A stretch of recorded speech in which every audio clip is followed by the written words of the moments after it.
So the king is dead, and so now the real, the fight they've been dreading is underway. So, no, they didn't just put Rhaenyra on the throne. No, they've actively moved to prevent that, especially since, I mean, if you could go by the king as he was dying, say he wanted Aegon to be his successor. Well, the only witness is Aegon's mother.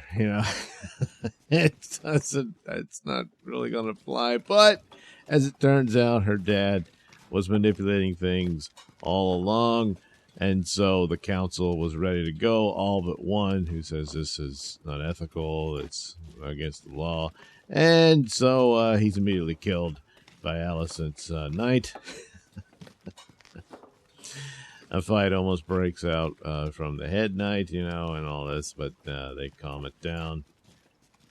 But of course, this is the kind of corruption and violation of their laws. That wasn't enough to go on to undo the original proclamation, which was his daughter would succeed him. And but since then they've had a lot of drama between them. Alicent is still hesitant to go full on nasty, pursuing power. There is a scene where she's talking to, Rhaenyra's aunt. Their names are similar, so I'm probably getting them wrong. But she says, "Hey, haven't you ever seen yourself on the throne?" This sort of thing. Maybe not her, but we know someone who will eventually. But it's best to just not even think about it because it all went to hell. But anyway, this one was probably one of the more of a stumble in the episode. There's a spectacular ending, but at the same time, it's kind of like, well, it's kind of stupid. And I've seen on Twitter where I never saw Shrek, but when they showed side by side, and it's like, good God, they stole that scene from Shrek. So anyway, or maybe it was the sequel. I didn't see those movies, but it's pretty funny.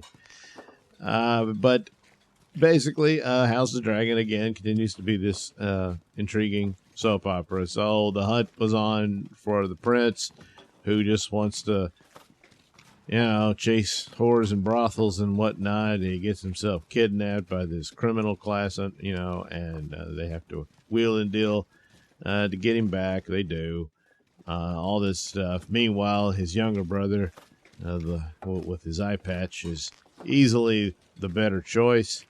He's certainly far more responsible and more formidable, whereas Aegon is just a mess and is all upset because all he really wanted to know was, did his parents really love him? He's not even sure his mother does. And, well, she does, but she's so, panicked about the safety of her children that she's constantly thinking about orchestrating things that can protect them, and the only way to do this is to put them in power and all that.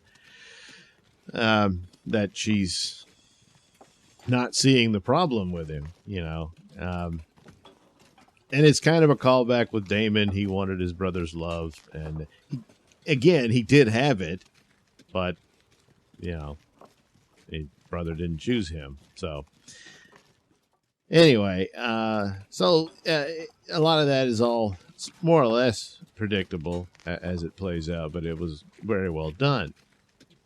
So finally, they drag him in there, and they're going to force him to take that crown, and he desperately doesn't want to do it. And then when he turns around and the crowd cheers him on as the new king, then he's like, oh.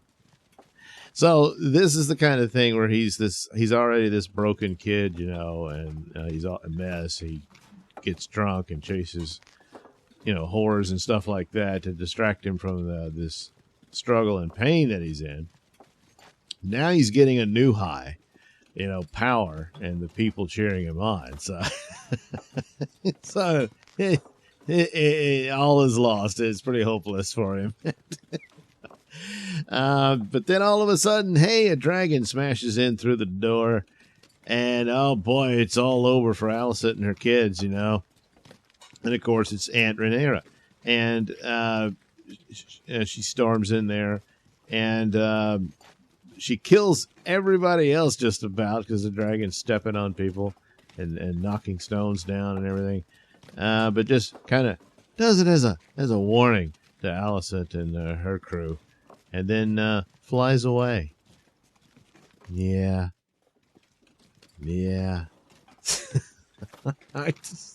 Sure, it was spectacular and it's a show of force and power and whatnot, but yeah, and it sets up the war that they're going to have to fight, and you will see dragons fighting dragons and that sort of thing.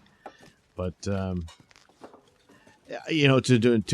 make the case that this was this was all shenanigans and the king is not legitimate and all this sort of thing, and yet you stepped all over the people. Now, granted, in the games of power, the people that they're ruling over, and they never get a say, and they're the ones that fall victim to most of the consequences of all of this.